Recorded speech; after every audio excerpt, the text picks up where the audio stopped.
बिहार में मतदाता सूची के विशेष गहन पुनरीक्षण एसआईआर के नाम पर जो प्रक्रिया चल रही है वह प्रशासनिक औचित्य से कहीं ज्यादा संदेह और सवालों के घेरे में है। चुनाव आयोग ने सुप्रीम कोर्ट में 780 पन्नों का लंबा हलफनामा दाखिल किया, लेकिन उसमें उन विदेशी नागरिकों, नेपाल, बांग्लादेश या म्यांमार से आए कथित घुसपैठियों का कोई ठोस जिक्र तक नहीं, जिनके नाम पर यह पूरी कवायद शुरू की गई। इसके बावजूद लाखों वोटरों को 11 अलग अलग दस्तावेज लाने का आदेश दे दिया गया है, जिनमें से कई कागज ऐसे हैं जो आम आदमी, मजदूर या प्रवासी मतदाता के पास है ही नहीं।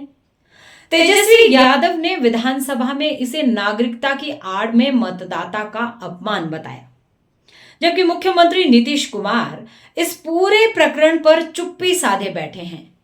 उनकी चुप्पी तब और सवाल खड़े करती है जब जदयू सांसद गिरधारी यादव स्वयं कह रहे हैं कि चुनाव आयोग को बिहार की सामाजिक और जमीनी हकीकत का अंदाजा नहीं है। जमीन पर क्या हो रहा है? पत्रकार अजीत अंजुम और कुछ स्वतंत्र रिपोर्टरों की ग्राउंड रिपोर्ट्स बताती है कि गांव में महिलाओं को बिना कोई रसीद या प्रमाण दिए सिर्फ फोटो खिंचवाकर फॉर्म थमा दिए गए। आयोग ने ट्विटर पर जो तस्वीरें डाली, उनकी सच्चाई कैमरे पर ग्रामीण महिलाओं ने खुद उजागर कर दी।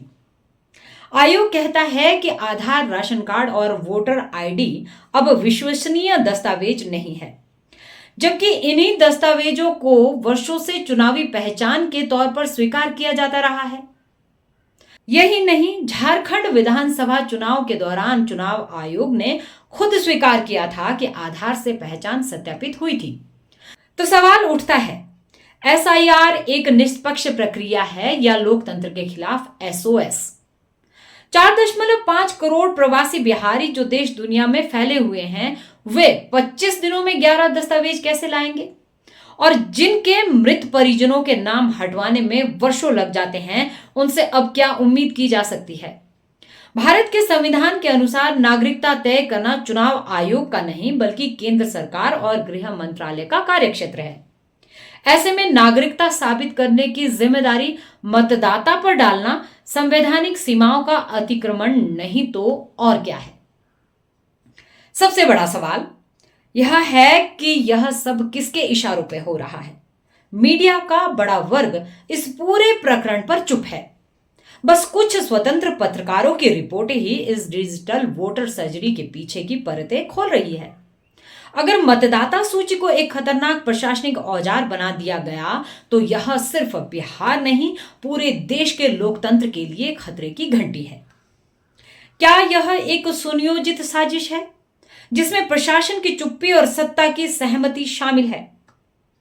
अगर मतदाता को ही बार बार अपनी नागरिकता साबित करनी पड़े तो फिर मताधिकार का अर्थ क्या रह जाएगा?